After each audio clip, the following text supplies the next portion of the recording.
All right, you primitive screwheads, listen up. I got news for you, pal. You ain't leading but two things right now. Jack and shit. Jack left town. Well, hello, Mr. Fancy Pants.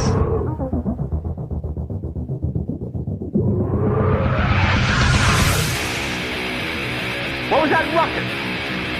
What ruckus? I was just in my office and I heard a ruckus. Describe the ruckus, sir. Does this mean we're not friends anymore?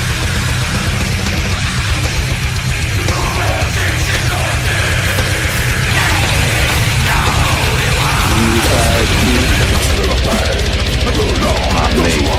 I'm in my prime. Hey, Mike. Ain't it cool?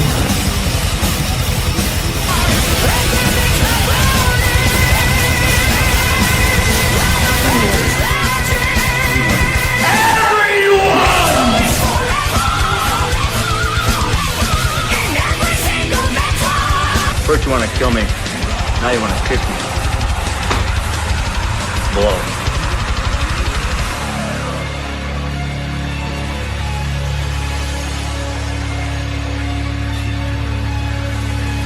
Good. Bad. I'm the guy with the gun.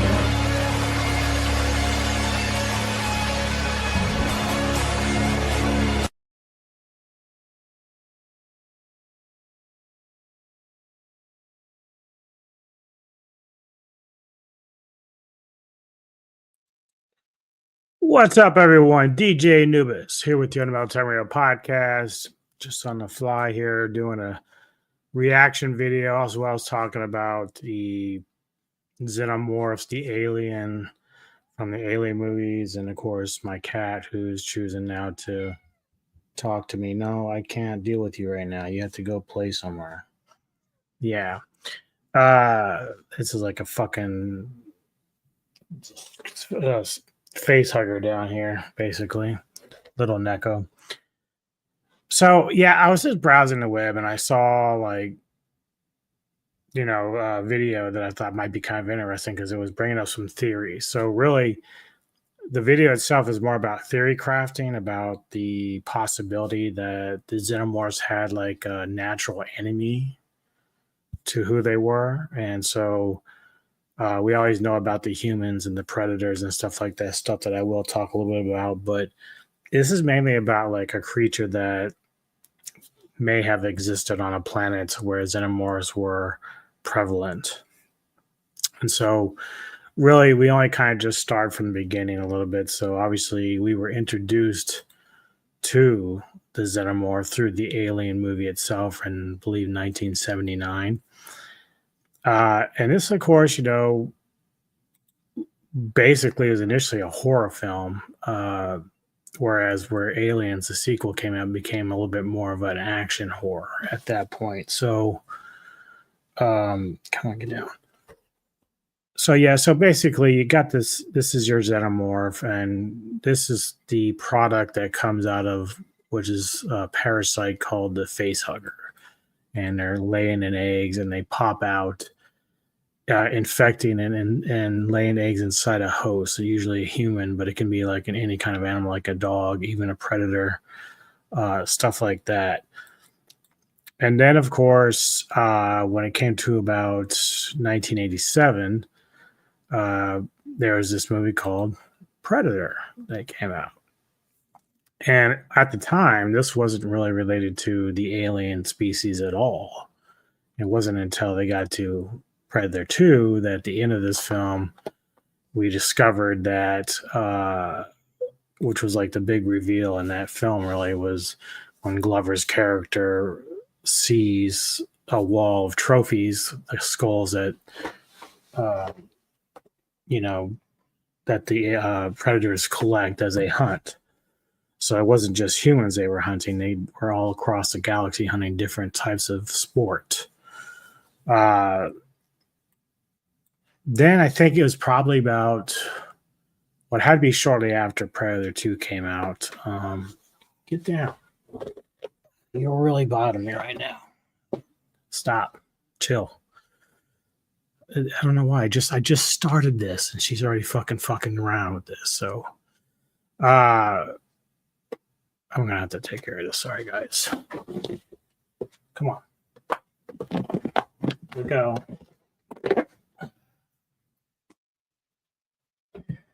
All right. Sorry about that. I had to deal with the cat. She's just fucking annoying right now.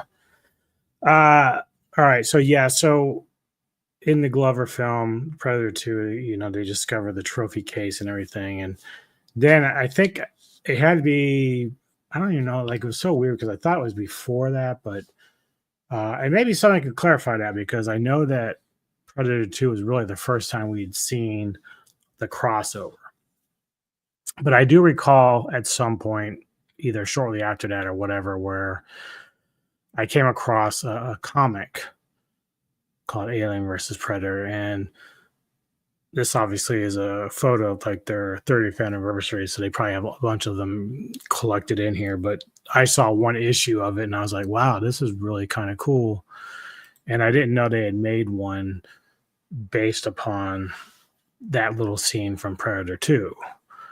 Obviously, that led to a couple of movies, including Requiem, which I still like. A lot of people hate it. And I mean, I understand because it's so dark that it's kind of tough to watch. But I didn't mind the film that much. And I know that the professor and I had an actual discussion on this film a while back. So if you ever get a chance, you can go back and watch our review of this film. But there was a video I came across that was basically theory crafting whether or not humans and predators were the only natural enemies that the Xenomorphs have. The movies explore a little bit about how the predators kind of set up the Xenomorphs so they can go and hunt. And then this is separate from the movies, the Predator movies, where it was basically they were hunting humans. But this creature that they believe could be on a planet where Xenomorphs reside could be a natural enemy, which kind of it's a little bit half reptilian and half almost xenomorph in some ways, and kind of looks a little bit like a skull crawler itself. But very cool looking creature. But again, this is just a theory crafting type of thing, just people kind of a fictional account of what could have been out there that would have been a natural predator for the Xenomorphs. So I do want to get into this video, kind of talking about the theory behind it and why they're coming up with this. So I can't remember who the video is from, but I'll make sure to put that link into the description when I'm done. Prime, the hellish homeworld of the xenomorph species, is a world defined by perpetual darkness and hostility. Towering hive structures stretch across its surface, formed from resin excreted by the xenomorphs to create fortresses of chitin. So I guess the guy's name is Planet Stool. So that's where it's from. Black spires. The planet's sky is choked with constant storms, crackling with lightning that barely illuminates the nightmare below. Rivers of dark liquid flow through its jagged terrain. I did want to state too, when after I'd seen that dark comic and then I started working in a bookstore, even before the Alien versus Predator movies came out, I did end up like getting a trilogy of books. And two of them were written by S.D. Perry and Stephanie Perry. So the second one, of course, Prey. And then, of course, the final one, War. There might be a fourth in it. I'm not sure, but I can't remember. But the first one was written by David Bishop, which, interestingly enough, the woman in this, Noguchi, she's actually the one I believe they tried to model in the first Alien versus Predator film, but didn't really land because they were doing different things. But I wish they would do more, because this is a lot sort of like the movie Prey, even though this is all futuristic stuff here, not from the past. But I did like the idea that a female warrior would come to work and collab with these predators to destroy the Xenomorph. So just a side on there with those. Great books. Potentially acidic or filled with organic matter dissolved by the xenomorphs. The planet's atmosphere is toxic, thick with an oppressive mixture of unbreathable gases, making it an inhospitable place for most species.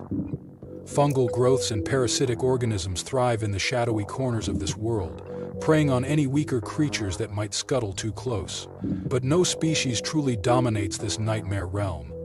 Instead, it is an eternal battleground, shaped by the struggle between the xenomorphs and their most fearsome adversary, the apex species.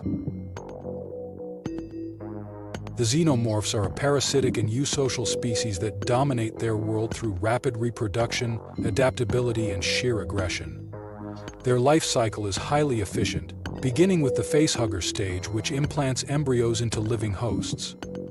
These embryos gestate into chestbursters, which quickly mature into fully grown warriors, drones, praetorians, or even queens. The dominant xenomorph form, bipedal, biomechanical nightmares, possess elongated skulls, razor-sharp claws, prehensile tails tipped with deadly blades, and an inner jaw capable of punching through solid bone. Their biology is perfectly adapted for survival. Their black exoskeletons are resistant to conventional weaponry, and their acidic blood ensures that even in death, they remain a threat. Xenomorphs rely on hive structures led by a queen, though some variations exhibit different social behavior, such as lone praetorians or king aliens. Some hives span miles, consisting of interwoven tunnels filled with bioorganic resin, trapping victims in grotesque walls.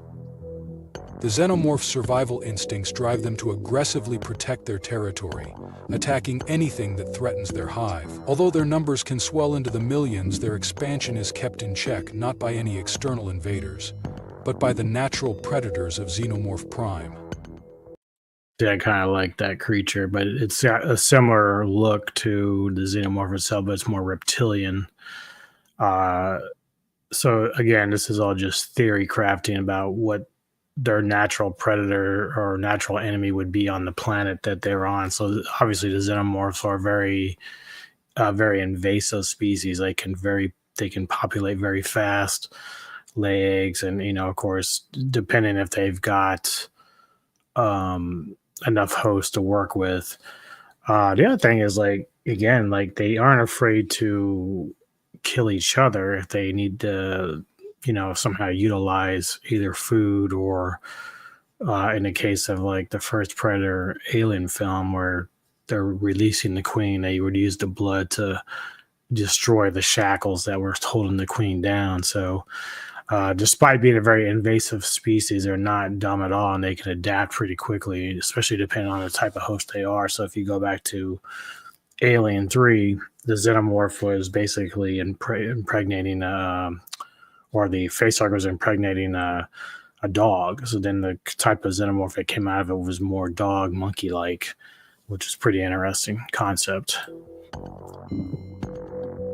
The apex predators or species of Xenomorph Prime are a reptilian quadrupedal species that evolved alongside the xenomorphs, forming a natural counterbalance. Unlike the xenomorphs, they do not reproduce in vast numbers, instead relying on individual strength, resilience, and combat prowess to maintain their population. These creatures possess pale, cream-colored skin that provides natural camouflage in the dim landscape. Their eyes blaze with an intense orange glow, hinting at enhanced vision and a predator's keen sense of movement. Their bodies are muscular and armored, with jagged, bony protrusions extending from their shoulders. And that's the other thing, too. So despite that this would be a creature that's a natural predator for the xenomorph, you can see here it has almost xenomorph features. So obviously xenomorphs probably infected them, or at least the facehuggers probably infect the predators as well. So much like the predator, this unnamed creature that would supposedly hunt the xenomorphs would also be susceptible to being infected by a xenomorph parasite. Legs and tails, giving them natural defenses against xenomorph strikes. One of their most defining traits is their immunity to xenomorph acid blood. This unique biological adaptation allows them to fight xenomorphs directly, biting and slashing without suffering damage. Their blood, dark and viscous, does not react with xenomorph fluids, further ensuring their resilience in prolonged battles. Their hide is thick and resistant to the xenomorph's tail strikes and claws, allowing them to sustain damage without immediate fatality. Unlike xenomorphs, the apex predators do not function as a hive-based species. They are territorial, solitary hunters. Though they may form temporary alliances when confronted with overwhelming xenomorph hordes. Their existence keeps the xenomorphs from overpopulating, ensuring that neither species gains complete dominance over the planet. Each apex predator is a master ambush hunter. They use the rocky terrain. What's up, Kevin? Thanks for joining me today. Very interesting video here regarding this theory-crafted enemy of the xenomorph. I don't know if you've ever seen this or know anything about this theory about this creature that's like a natural enemy of the xenomorph on the planet. Although a lot of people kind of argue that xenomorphs were kind of created in like a flash, or like we think about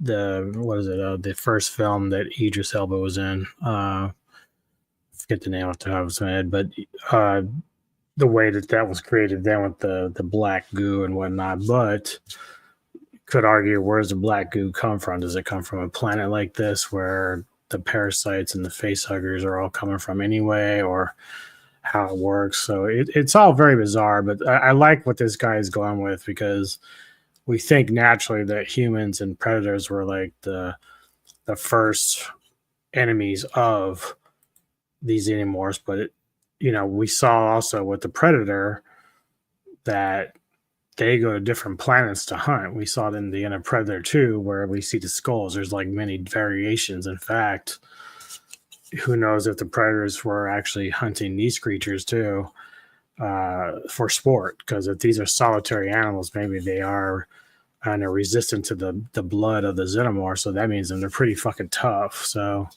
very interesting concept here.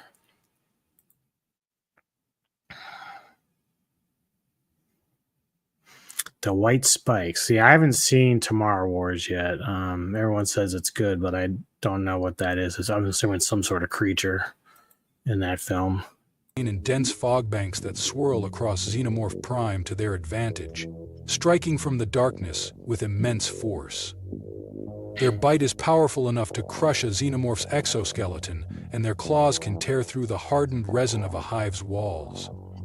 Some have been observed waiting near egg chambers, ambushing facehuggers before... Oh, that's kind of interesting. So not only does it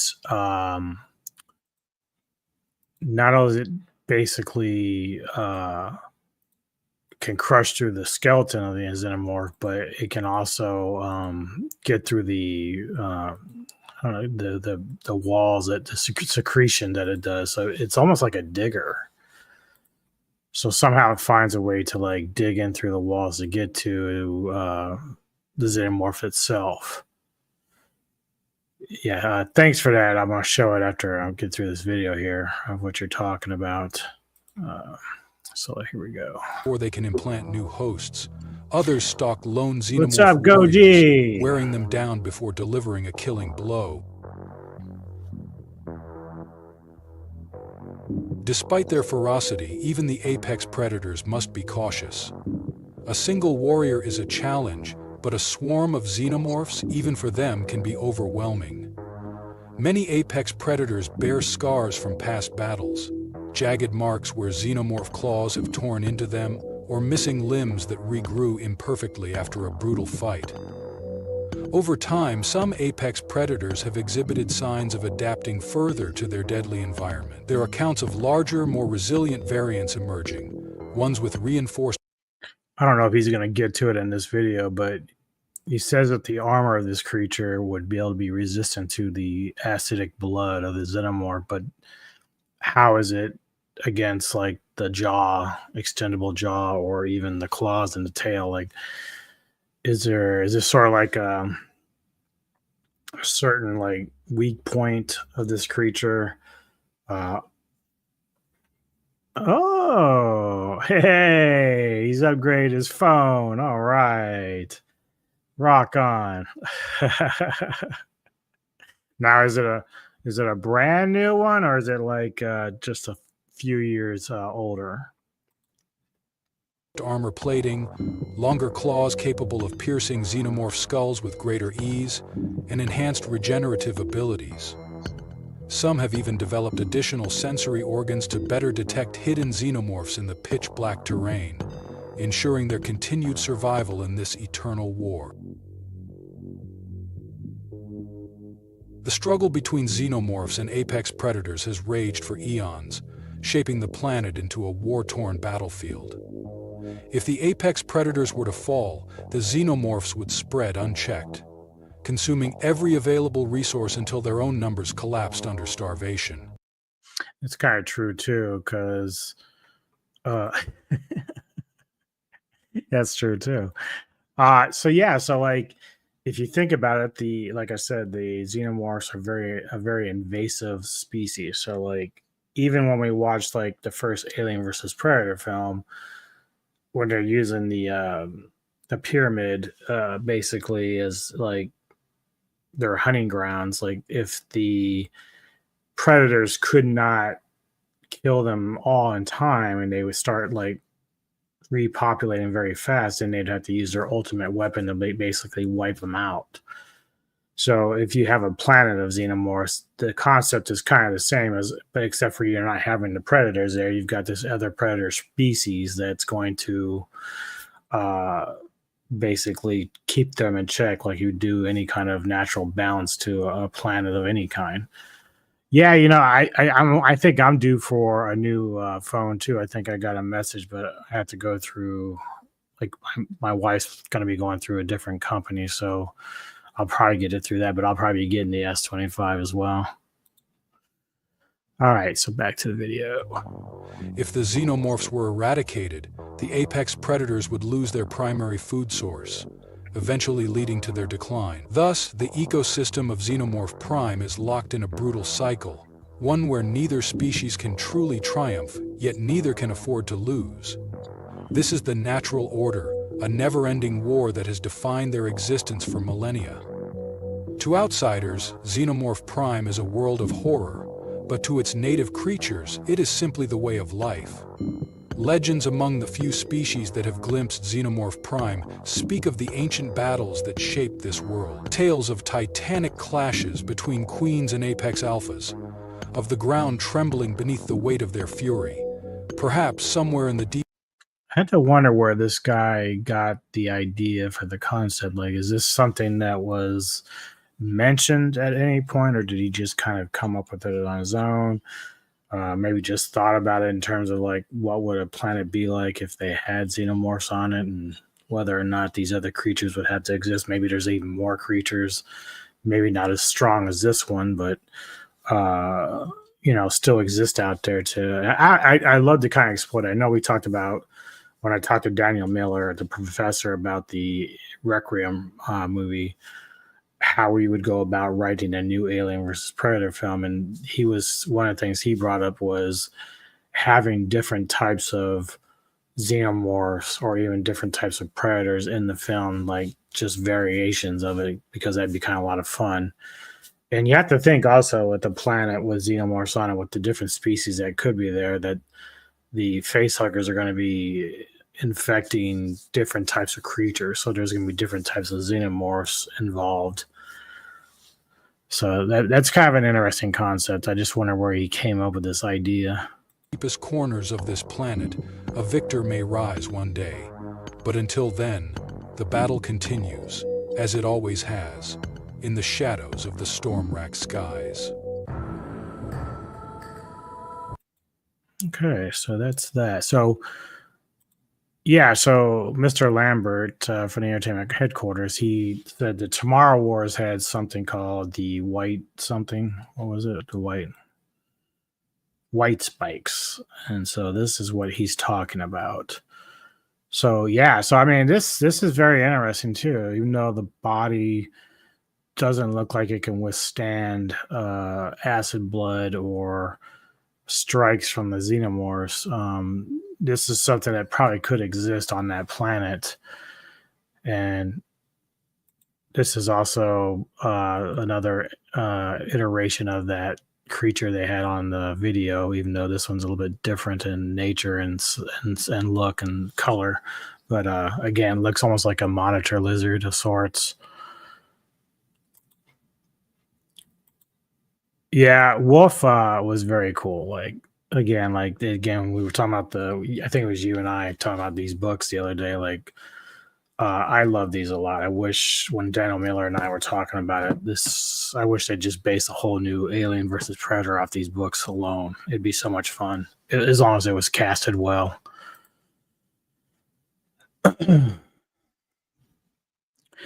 So, what are some of your guys' feelings on some of this, like about a planet that it would exist with xenomorphs and the different type of species that could be there, both victim and enemy to the xenomorphs?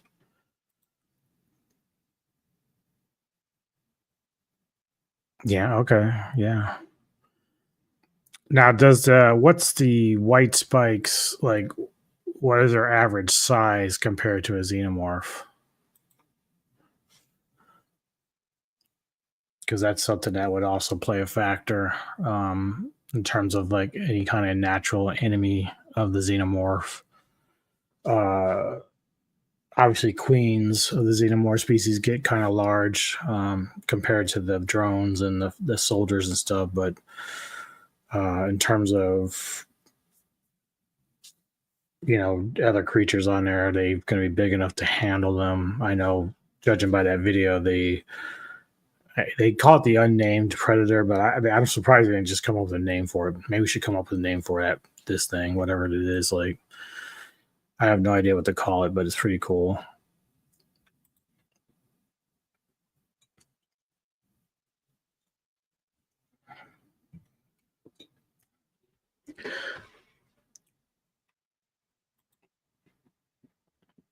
Yeah.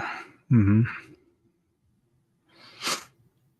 Yeah, it's weird today when we talk about movies, and because we do it all the time between us at the Sci-Fi Society. It's like, even with the Godzilla stuff, we talk about how we see certain things, and we would like to see certain movies made or see certain battles and storylines, but the reality is, like, it's often difficult because the people in Hollywood or even Toho, like Toho has a better idea what they want to do, but the MonsterVerse, they're kind of just flying by the seat of their pants. I mean, we have directors that are fans of Godzilla and the franchise, but they see it differently than the rest of us. And so that kind of makes it tough as fans because we want certain things to happen.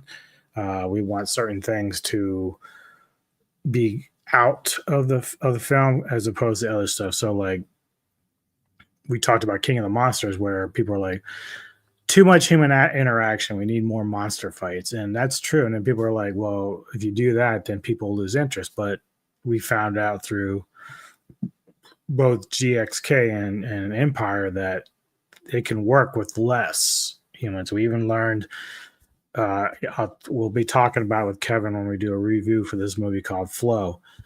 There's no humans in it. It's just animated animals, and it works. You can follow this. It's not a problem. They did this shit with stuff like Benji. You didn't need human stuff.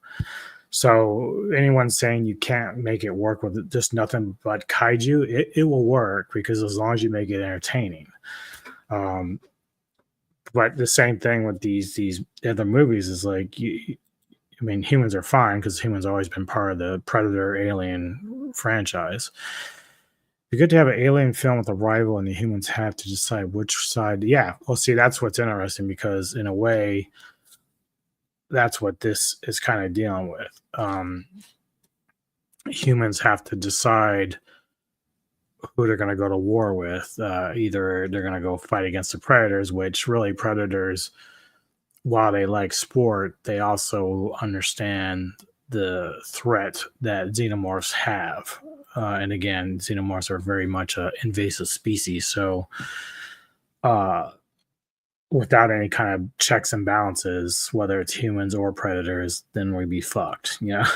Our planet would be screwed. That's why it's funny, because at the end of Requiem, those aliens were the alien slash alien predator. They're overrunning that city. That's why they have to nuke it. Like, they have no choice.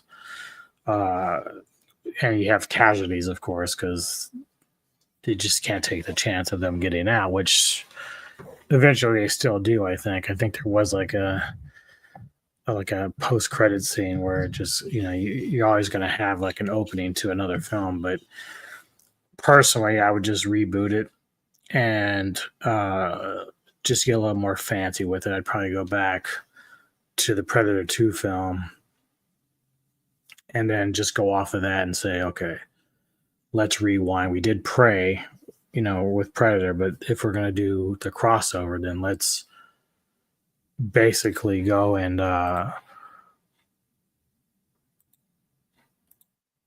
okay. Sorry, Kevin, send me some more photos here to check out. That one's a little small, but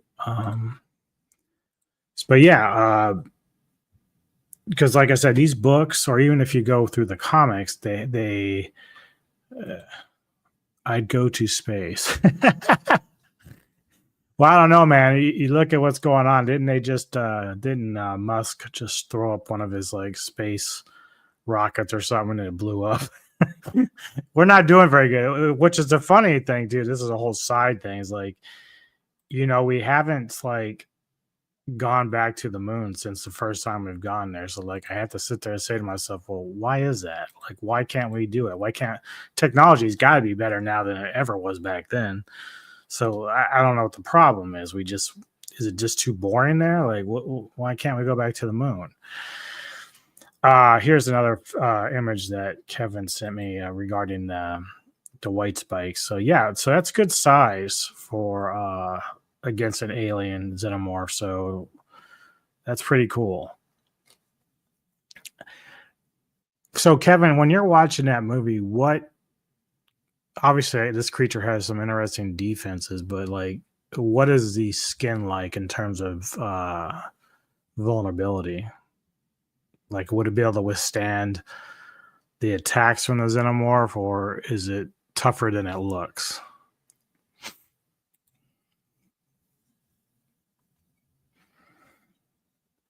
And anybody watching, if you have some questions or comments, feel free to chime in. Like, I'm just very curious about your thoughts on Aliens, the franchise, Predator, the concepts that I was doing in the video with the planet of this unknown enemy of the xenomorphs. Like, I think it's a very interesting topic. It's something that fans of sci-fi have been kind of clamoring about for a while now, is the inconsistent direction of both franchises, really. I mean, Prey did a nice job of kind of bringing us full circle.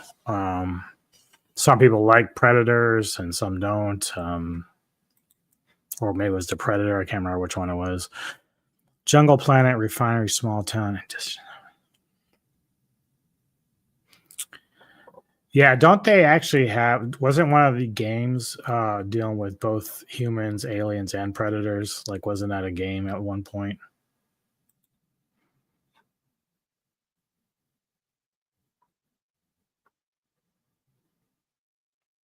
Okay, so it can take on bullet fire. So that's pretty good. It's got some good armor there. Okay. I'll have to check that movie out just to kind of see that creature and see how it works and operates. Was it Tomorrow Wars? Was that specifically about humans fighting these creatures, or were they just kind of like side quests?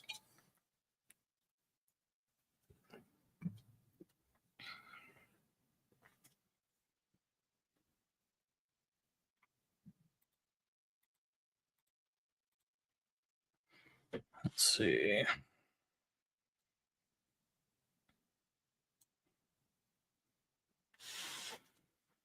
So let's go ahead and what is your rankings of the Predator films? Like, what do you feel like the best Predator films are?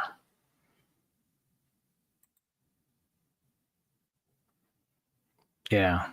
Yeah, the Xenomorph is a very scary fucking creature overall. Like, just as the video discussed, like, even if you kill it, like, if that acid gets on you, you're fucked. Like, it's almost got like almost like the Predator. The Predator uses that bomb at the end, but if you can't really type it in, it won't go off. But the Xenomorph, you don't stand a chance. AVP 2010. Are you talking about the first film, Goji?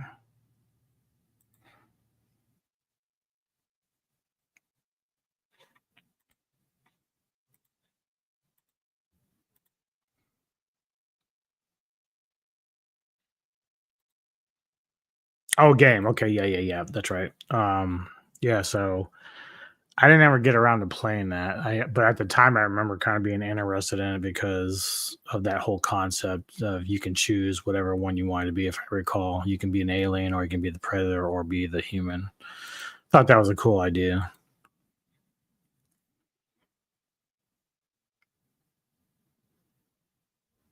Ah, okay. So this is almost like, and actually probably came out before A Quiet Place, right? So this is similar to that theme a little bit.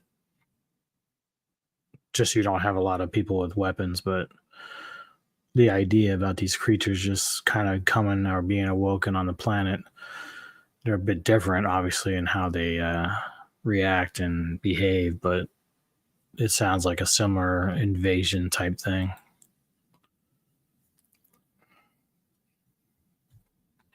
I don't know why I haven't gotten around to see it. I have Prime, so I'm pretty sure it's on there.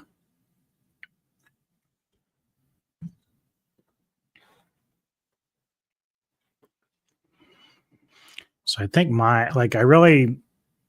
for my Predator films, like, I really don't care about the other ones. I only liked, in my order would be Predator, Predator 2, and then Prey. That's basically my three. Like, I don't really like the other ones too much.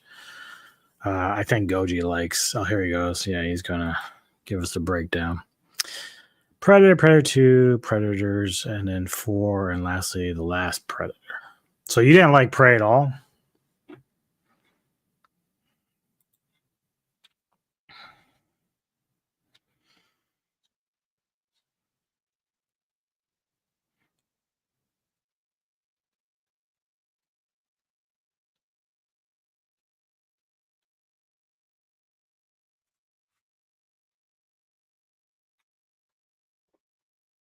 Then you have to go and try to rank the Alien films. But again, I think although I think I actually have a softer side for the sequels to Aliens than I do Predator films, which I just feel like they're barely made, even though they're kind of still weak. But I still like 3. I still like Resurrection. And even the last one wasn't bad. So, like, I can tolerate those more than I can tolerate, like, Predators or the Predator, stuff like that. Crap. Prey was really good. That's tied with Predator 2. Okay. Sentry, what's up, my man? How are you, my friend? Just shooting the shit a little bit here, talking about this little creature, among other things. A supposed natural enemy to the Xenomorphs on whatever planet they were on.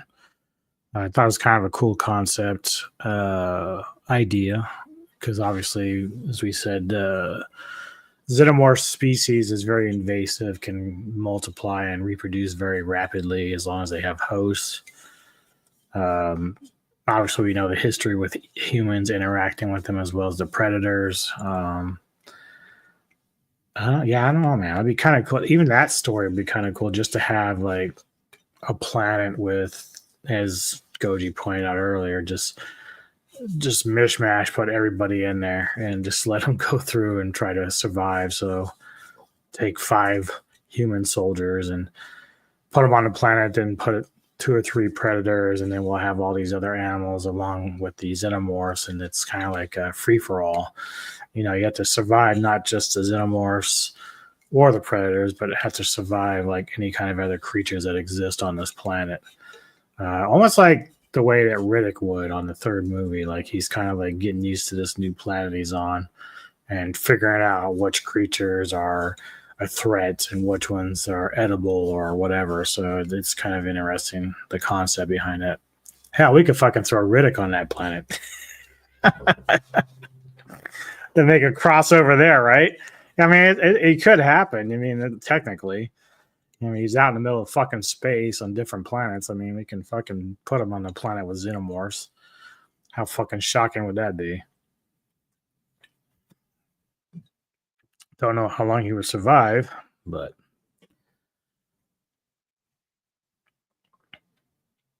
So any other theories that you guys would like to see? Or do you think the franchise is done? Like, I know we're bringing out Predators Badlands. I think that's what it is. Just want to stop by before I start the second demo gameplay for First Berserker.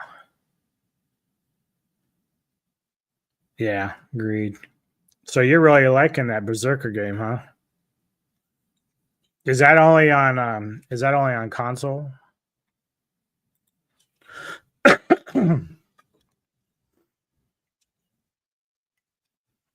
didn't get to watch your play yesterday on it, but I did see your response that you really liked it. I'll probably be playing some more Diablo 4 today. The beta testing. I'm still getting used to like what's going on. And I guess reason why I couldn't boost yesterday is because I guess Blizzard's waiting a couple days before we can boost our characters to get max power. So I'll have to wait another day, but I'll go back today and kind of just keep fishing for the boss powers, which is going to be the highlight of Season 8 anyway.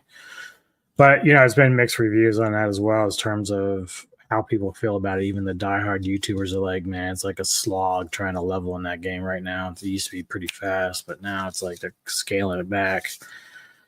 But, yeah. Yeah, so, I mean, that's basically it for me, guys. I mean... I thought it was very cool, interesting concept. I don't know if they'll ever make anything of it, like as far as like a movie's concerned or anything that, or even an animation. Like, have we ever got an animation for Predator and Aliens? I don't think so. Maybe they would do for one of those because they did it for Gamera and Godzilla and stuff. So, I mean, it's only a matter of time, I guess. Anyway, I'll get to some of the stuff that I got coming up. Obviously, later today, I've got Ghouls of Midnight with Mr. Tony the Dead. We're doing a movie called 100 Tears on Tubi right now. Tomorrow, I'm going to try to, I just talked to Kevin. We're going to try to do a review with Neko for the movie Flow. We just watched that last night. We really, really liked it. I got to find the soundtrack to that. That shit was lit. Like, it's a really great soundtrack to that film. Very moving. Also, this is mainly for the Sci-Fi Society, but tomorrow night, I'll be doing my watch party for Action Jackson for our review on Saturday for Silver Screen Savants with Ulvin. But if anybody wants to watch it with us, they're free to join in and watch. I'm going to do that about 8 o'clock my time. Friday, Mr. Kevin Lambert of the Entertainment Headquarters is doing Into the Darkness, and we are covering the Basket Case franchise. I had seen these films like ages ago, and I watched them again. I'm like, what the fuck? Like, these are the craziest fucking movies, dude. It's like nuts. First one is a little bit more sane, but the sequels are even crazier. It's like ridiculous. If you haven't seen it, I put my top 5 albums of the week out earlier today. Some great shit in there. The first 2 albums on the top of the list are albums that are going to make my best of 2025. So be looking for that later in the year. I also put out yesterday another species spotlight of my tarantula hobby, the Toga Starburst baboon spider. So if you're interested in spiders and stuff like that, you can check that out as well. Next Friday, in fact, I will be doing a versus, kind of celebrate my upcoming birthday. So I'm doing a versus. I got a panel of people. Some are in the comments now to do Tales of Halloween from 2015 versus Trick or Treat 2007. And so we're going to have a panel. We're going to talk about the movies, and then we're going to vote which one is better than the other. It's something that I bought from Fat Samurai Guy, who's going to be a part of that show with us, which is very kind of him to join us. I'm also trying to get Rob from ETN on there as well. Got Kevin Lambert, Olvin, Sentry will be there. He's not a horror guy, but we're going to force him to be a horror guy regardless. And then also got another Ghouls of Midnight. I think we're going to try to do it tomorrow at 1 with Tony, and I forget what I chose already, which is ridiculous, but let me see if I can find what I chose. Too much shit in my head. Oh, it's going to be Slaughter High. So if you are not familiar with that, that's on Tubi as well. So a lot of stuff coming for you all's entertainment, and certainly I'm going to try to do that as much as possible with some of these guys. Let's get back to some comments here. Imagine Riveting. Mm-hmm.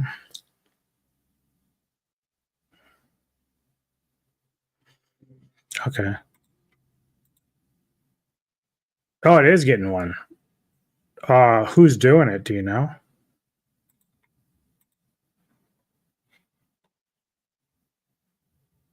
It's actually not Heresy, dude. I love the second film more than the first. I love the first film. I'll say I'm right there with you with that. You got Covenant way too fucking high. How do you not like Resurrection that much? That's crazy. I know the ending's fucking whack, but dude, most of that film is great, especially with Perlman and them. Oh, dude, they really kind of steal the scene. Prometheus was good. That's the one I was thinking of earlier. I couldn't fucking remember the goddamn name. Wait a minute. Oh, Alien Assembly Cut. What does that mean? Is that like another version of Alien? Is that what you're referring to? Yeah, how do you have Covenant so high? That movie was terrible. Tony, there he is. Speaking of pink hands, there he is. Clown hands. Oh, okay. Yeah, I actually think that's kind of underrated. I didn't like the ending too much because obviously, but it sets up 4, obviously, but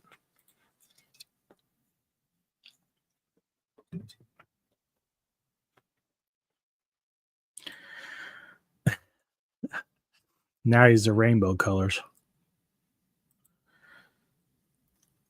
More Fassbender. Is that why you like Covenant? I think I probably would have appreciated Covenant more if they didn't like rely on the CGI. If they had just gone back to practical effects, that would have been a great fucking thing. But I hate the CGI in that. It's terrible. It's just terrible, man. It's just terrible. Oh yeah, Fassbender is a great actor, no doubt about it. But that's the thing too about Resurrection. Is it Brad Dourif is in that, right? So like I thought he was great. Like him trying to like make faces at the aliens and shit, talking shit. So try to hit that button. It's like, that's right. You know, you learn.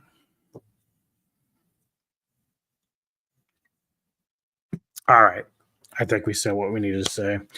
Thank you all for joining me. It's been fun. Thanks for hanging out. And yeah, so be sure to check out the upcoming content with all my collaborator friends and part of the Sci-Fi Society. Also, the Protomorphs, Necromorphs, the Violence. Thank you, sir. Much appreciated as always. I will see you all next time. Hit the like button, subscribe. Please check out the content from these other creators as well. A lot of good stuff out there for everyone to check out. So I appreciate that a lot. David the Supervillain. Yeah. Anyway, see y'all next time, and peace out. You see me for you.